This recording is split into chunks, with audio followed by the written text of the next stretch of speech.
Well,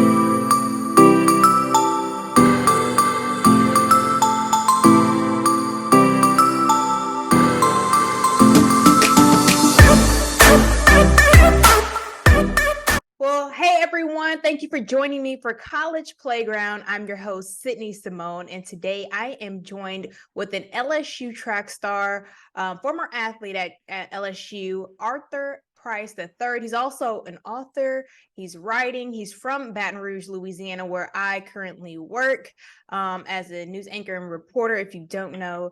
So Arthur, thank you so much for taking the time to come on College Playground today. How are you?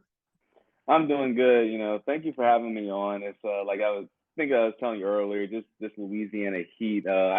We actually got, I think, a nice little breeze today. So it's a little bit cooler. But other than that, I'm hydrating, I'm surviving, and I'm just glad to be invited on the show. So, Well, thank you so much. And Baton Rouge native, went to LSU, which is a big deal. Of course, many people know LSU across the country, but like LSU down here is like the professional team, especially in yeah. Baton Rouge. LSU and Southern is like the go-to down here. So first off, I saw that you went to UL first. Talk about your start at UL and why you made the transition over to LSU. He is a hurdler. That's he does hurdles for his event. Do you do any other events as well? So I have kind of dabbled in the 100 and Okay, 200, but okay. again, it's just But your main primarily hurdles. Yes, hurdles. ma'am. Okay, so Yeah. you started out at University of Lafayette, UL. How did you start there, and why did you make your transition to LSU? Gotcha. So it actually, again, kind of like you said, being in Baton Rouge, LSU, like everyone loves LSU. Is honestly like its own professional team. Right. So growing up, I actually was a football player all through high school, middle school, all that. And my goal was to play football for LSU. And so almost as a way to kind of make that transition probably a little bit more easier and to make me, I guess, more appealing, the track aspect kind of like started up and actually started my sophomore year. After my sophomore year of playing football, my coach, and I tell people this story all the time, kind of forced me to play or run track. He basically told me, don't come back until you try this sport. And, I still thank him, to this day, because it's like, if I never did that, then I probably wouldn't be in the situation I am now. So from the first day of track practice, my coach, Pete Boudreaux, I love him to death. He made me do some hurdle walkovers, and that was pretty much it. So going through a high school and kind of being now the two-sport athlete, I always had my sights set on LSU. But it's now, it was almost as if I can kind of use the track side to make me seem more appealing, to the football side. And around this time in high school, my mother was also diagnosed with dementia. So it was really and truthfully just kind of me pursuing LSU. And ironically, I was someone LSU wasn't pursuing back. I was getting look ats and offers from all other schools. Florida tried to get me on a visit. Arkansas, Nebraska wanted me as a 300, 400 hurler or a 400 hurler.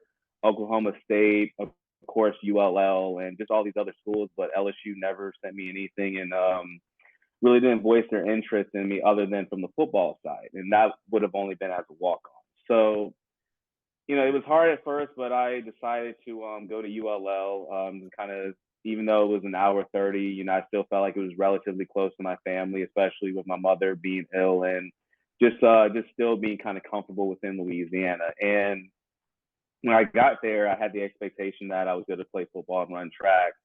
And ironic because I tell college athletes all the time, or high school athletes who want to go up to that level. A lot of times, when something's promised to you or said, to you, and you go there and expect it might happen, that's not always the case. And kind of what happened with me in football. My coach didn't want me playing football because he thought I was that valuable to the team, as a track athlete. So little things like that, my mother being back home, and honestly, just overall, if I just summarize my heart just being in Baton Rouge, I made that transition. And it came with a lot of resistance. Some teammates, they kind of knew what my situation was, so they were all for it. Some of them weren't, coaches included. I think the most resistance I did get was from my coaches because, again, whenever you're kind of like that guy or, someone they feel like can contribute, they do not want you to leave, and they'll try to do and say whatever they can, which is, it's fair game, definitely, and you understand it. But, it was tough, and I just decided, yeah, I'm coming back home to Baton Rouge, and that was pretty much it. Yeah. So how did that make you feel, just knowing that you had a plan to do two sports? It was your dream to do both. How did you handle that? So that's actually a really great question. And like I said, two-sport athlete, wanted to play football at LSU. And I've kind of alluded to this and spoken about it in interviews and in my books too, but not a lot of people know that I actually was a part of the LSU football team for a little bit. And Steve Nader, Coach Nader, who I think still does LSU, like he's like one of the higher ups in the LSU football program. I spoke with him a couple of times throughout this process as well. And just thinking about my mother, thinking about her illness, dementia, and then football is a sport that's synonymous with head injuries and concussions and CTE. It honestly just seemed like at this point, and I remember just sitting in my car. I think it was after a meeting, football meeting. I'm just like, man, is this really the right decision for my longevity? And I think I did make the right decision. It was very difficult because, and I tell people this all the time, I admittedly, I would rather watch a football game than track meet. And I know that might sound crazy coming from a track athlete. And actually some of my training partners and old teammates would agree with me, but football was definitely something growing up that was really near and dear to my heart. And, it was very mature of me at the time to really make that hard decision of, okay, longevity wise, what is it like, what's the best pathway? And also, track just seemed like a sport that I was more successful in. And, realistically, football coaches are recruiting guys all the time to come in and immediately be, a contributor. And by this time I was already 2 years out of high school and, hadn't played a snap in college. So it just seemed like the best decision, and I'm glad I made it. So Yeah, I was gonna say I had that same experience. I did basketball and track, and like I said, basketball, you get the crowd, the excitement, so it's a different feeling than track. In order to enjoy track, you have to understand the races and what's going on. It can be exciting and competitive, especially on higher levels. But if you don't understand it, it's hard to pay attention to it. Exactly. So track. When did you realize, all right, this is something that not only I'm good at, I'm great at, and now I guess my track career is taking off? Because I saw that you're All-American. You had some SEC accomplishments as well. So when did you feel like, all right, football, I really want to do that. Maybe not in God's plan right now, but track, I'm having success and I'm actually enjoying it. I'm good. I'm locked in. When did that moment click for you? So ironically, so whenever I joined the track team at LSU, my first year, it was terrible. And I think a lot of that was because I was trying to more so fit in, not necessarily stand out. And again, this was during a time where, I'm just now getting back into the sport. Even though I've been training, I never trained at that particular intensity and level. And so now you got all these athletes from different parts of the world, in different cultures. So it was a culture shock at first. And going into my second year, this is actually, I think it was in December. Going into the second year was when my mother passed away, and so just the ambition that I had from being at home that first season, seeing all my teammates run TV, and I'm here at home, when I feel like I should be there. You train the summer, or me, I lost my mother at the time, and I was just going through so much. I just told myself, like, look, like I'm a lot better than what I'm producing. And it did take a little bit of time, but definitely it was the New Mexico State. I think it's New Mexico State. I can't remember. There's so many different universities and conference realignment and all this stuff nowadays. But it was that New Mexico indoor meet. I actually won, and that was the moment I was like, yeah, like I think it's all adding up. You had the previous year you go through this hardship, and now it's like that was almost kind of like the shift of like, yeah, I can really do this. And even though it's been like up and down, and that's just every athlete, you're gonna win some, you're gonna lose some. I really do attribute just that moment of being like, okay, like I can really come out and compete and win and do it on a high level. So how did you balance your mental health? I know my grandmother, my mother's mom, passed away from dementia. So I understand how that works and the severity and how that disease can progress, especially if you don't know dementia, the best way to describe it in short is similar to Alzheimer's. It's not exactly like Alzheimer's, but it's pretty similar.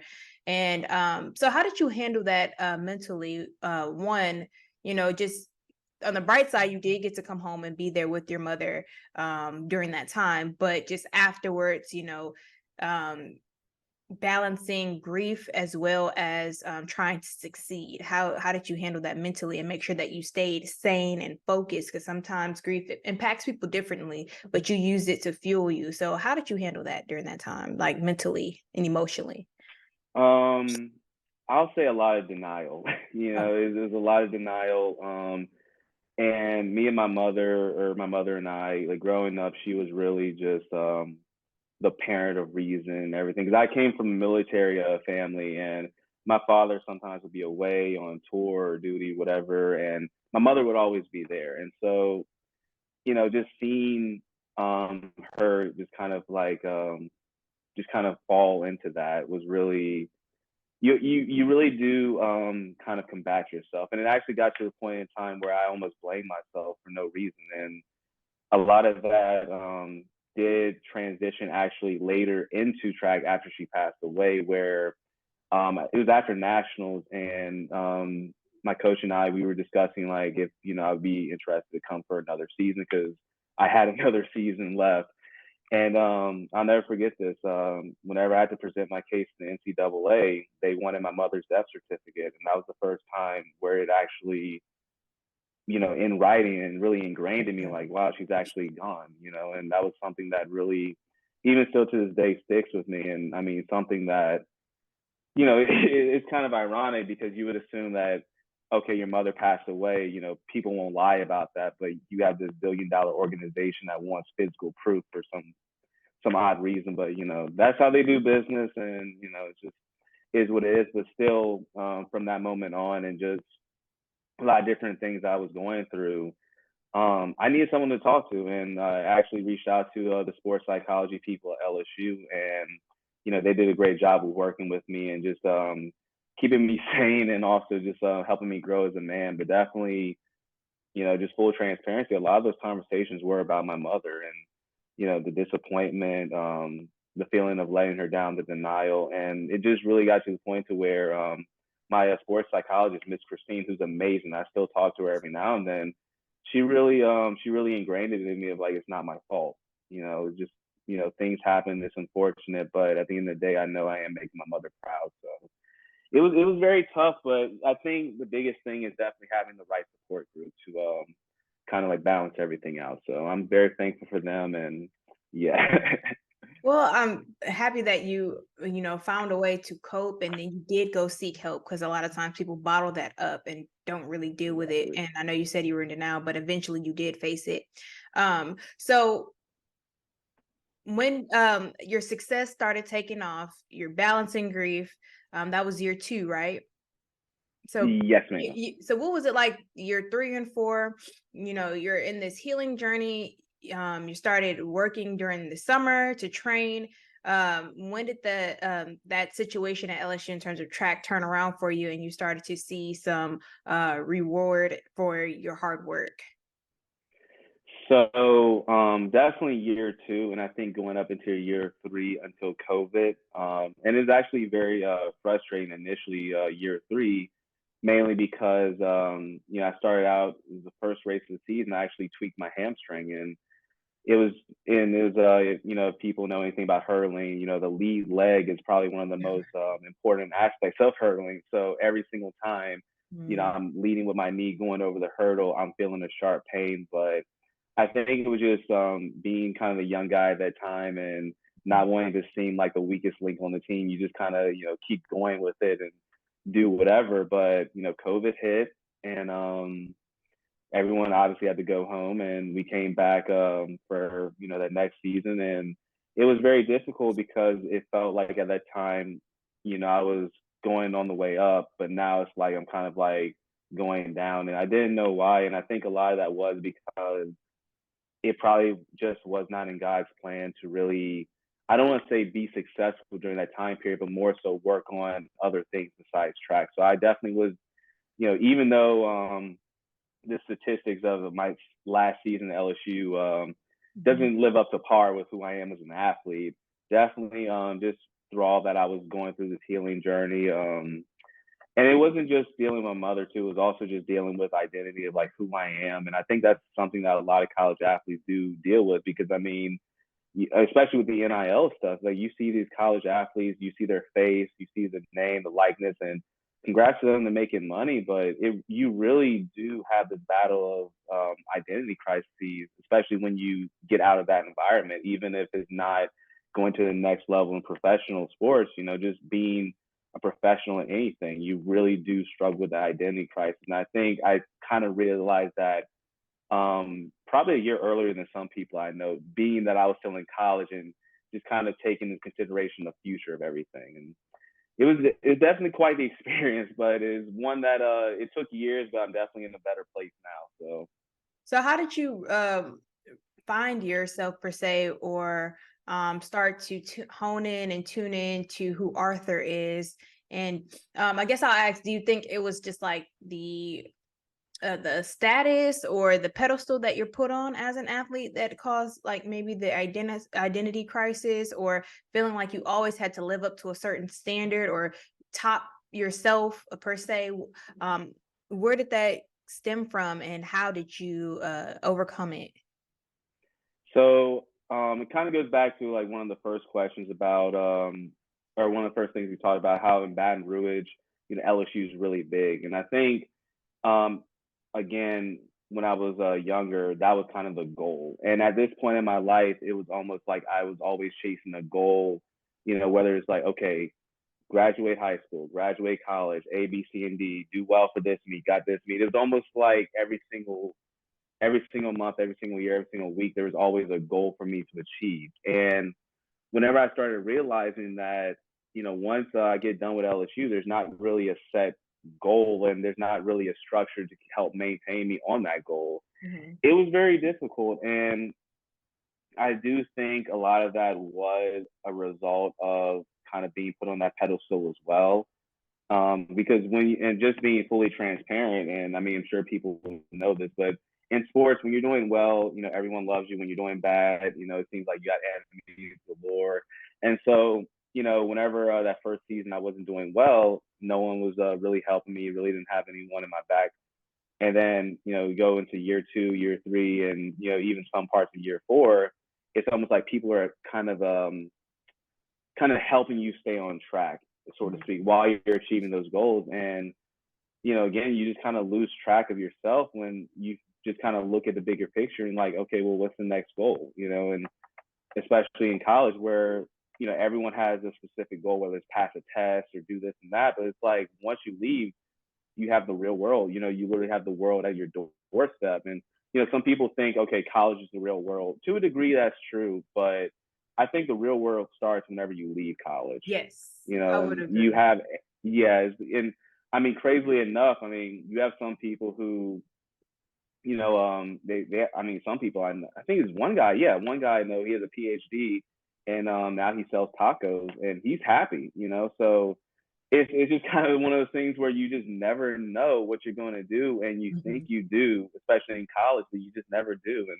it really does affect your identity crisis, or the identity crisis. Right. So I like to tell people, like, it's a good transitional period. Like, you have enough freedom and responsibility to kind of learn and get your feet wet as an adult. I mean, you might have a couple of bills. You might be doing things on your own for the first time, might be living on your own. So it's a transitional period. It's an introduction to the real world. Because trust me, I had Oh to look yeah. at too. Like the little $300 and $400 rent I was paying in college is not the same as the rent that we're paying. Like it's different. Yeah.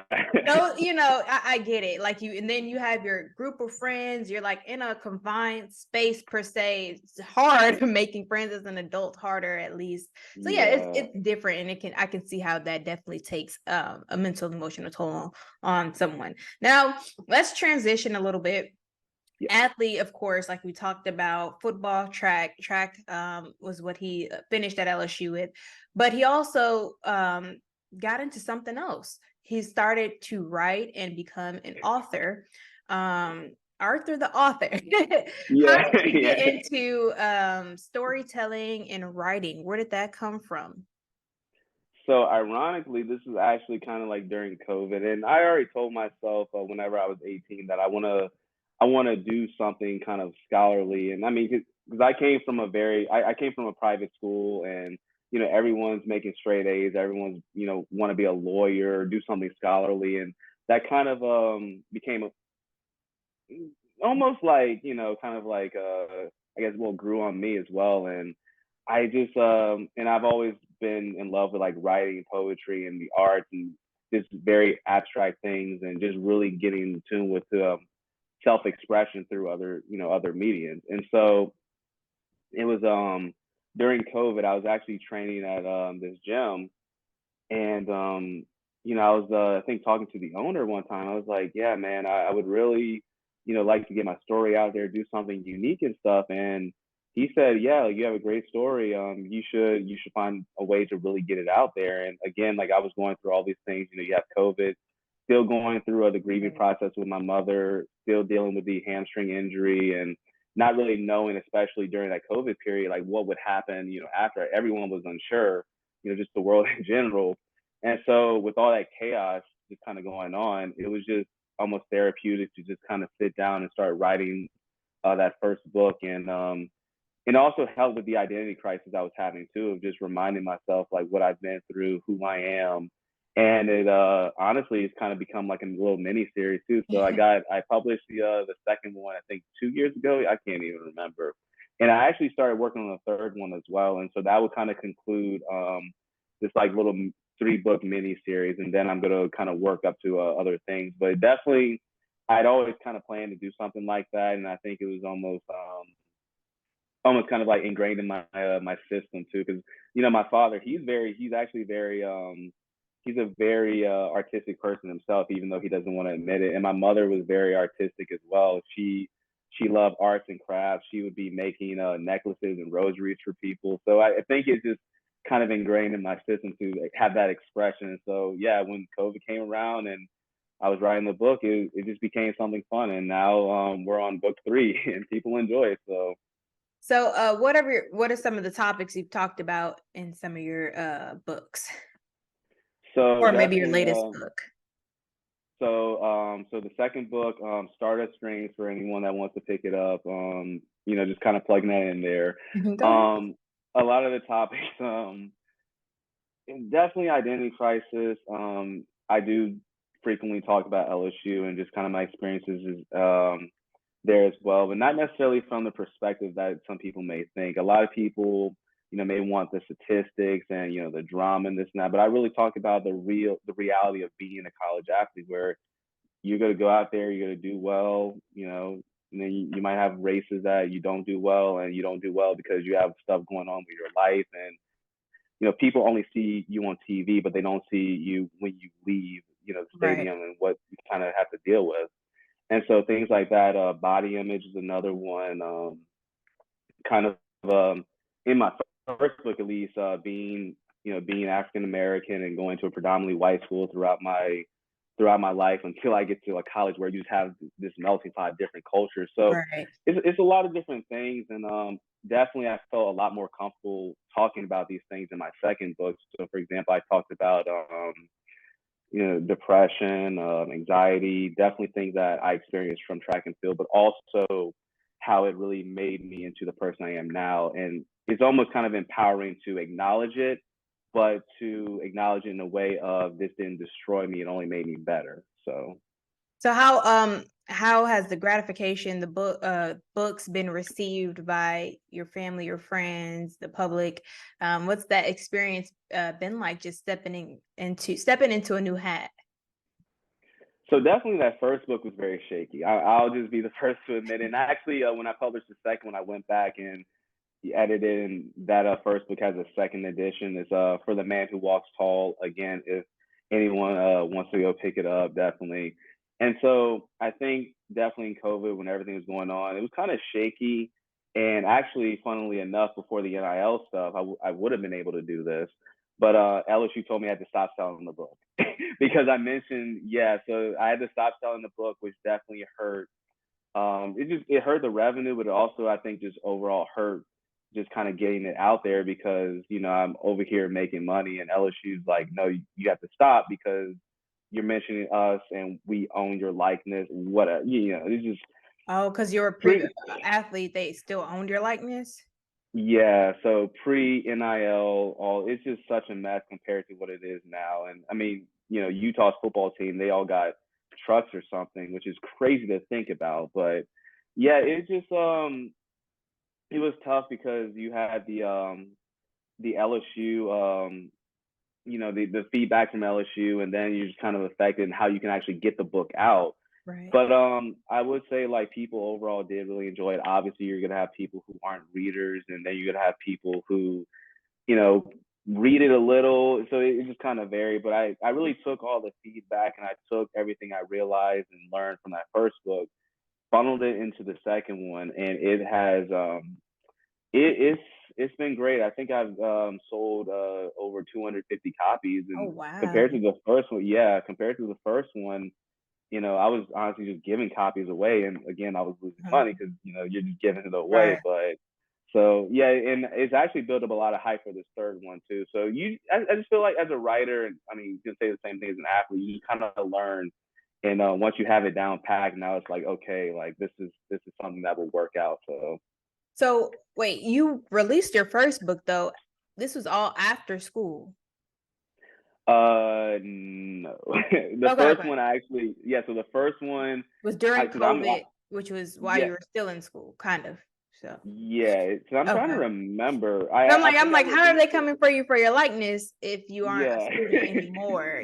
Like they yeah. own your likeness for a certain amount of years after, or Oh no, no. I mean, they better not because I need some money if that's the case. right. But no, it was because I'm trying to remember when I actually released the book. I think it was October. Yeah, so I released it October of my last year at LSU. Okay, So yeah, okay, okay, so that's why, and I purposely did that now that I'm remembering because it kind of aligned with my mother's birthday. okay, Her okay. birthday is actually 3 days from now. So Oh wow, okay. that's gonna be, yeah. So Yeah. prayers to her and everything. But yeah, so yeah. Now I'm remembering Okay. it all. Cause, ooh, man, but yeah, it's weird because it's like you put something out there, and admittedly, when I put it out there, I was not expecting to make money or anything of it. I just really wanted to get my story out there. But then when I realized just kind of the dynamics of everything, LSU was telling me, "Hey, you can't sell it." I have people telling me this is amazing. Right. I'm just like, okay, well, I'll wait. So I had to wait, re-release the book, which again hurt just kind Mhm. of getting out there promotion because it's like the people who already would have probably invested in it, I gave it to them for free. Right. So it was crazy, but yeah, it just goes to show how different the college landscape is now compared to what it was. I mean, what, 3 years ago? So So what's next for Arthur? What can we expect from you? Whether it's from writing, traveling, getting speaking. I think I saw your speaker. What's next for Arthur? so Or what can it's we kind of hard. expect in the next couple months? Gotcha. So it's kind of hard to say because I do a bunch of different things, and I actually finished my graduate program. So I'm still doing some stuff with the university, Arizona State University, remotely though. I'm still doing stuff with them, so that's one thing. Track wise, I'm coming off of a surgery where I had to get basically everything repaired. So that's kind of a fun little process and just kind of strengthening everything back up and just kind of coming back to the basics. So it's really hard to say. I have a lot of amazing things in store, and I think that's kind of the beauty of what I do is that I'm not a one trick pony. I tend to be involved in a bunch of different things, and I mean, I would like to think I'm good at it. I'm still learning, so I'm not the best at it, but I'm far from an amateur. I can say that. So definitely the third book. I'm actually taking a lot more time with this one. And kind of as a spoiler, I've actually been trying to teach myself music because I want to include a soundtrack with the book. And I kind of toyed around with the idea for the second book because I actually have QR codes for each chapter that links up to a soundtrack. But now I'm just, again, you almost become comfortable with it to where you can kind of express yourself and learn different skills and really want to have that overlap. So those are just some of the few things, and obviously training for the Olympics, hoping I make the Olympic team, and just kind of that goal. Yeah. You just threw that in there. So what's that?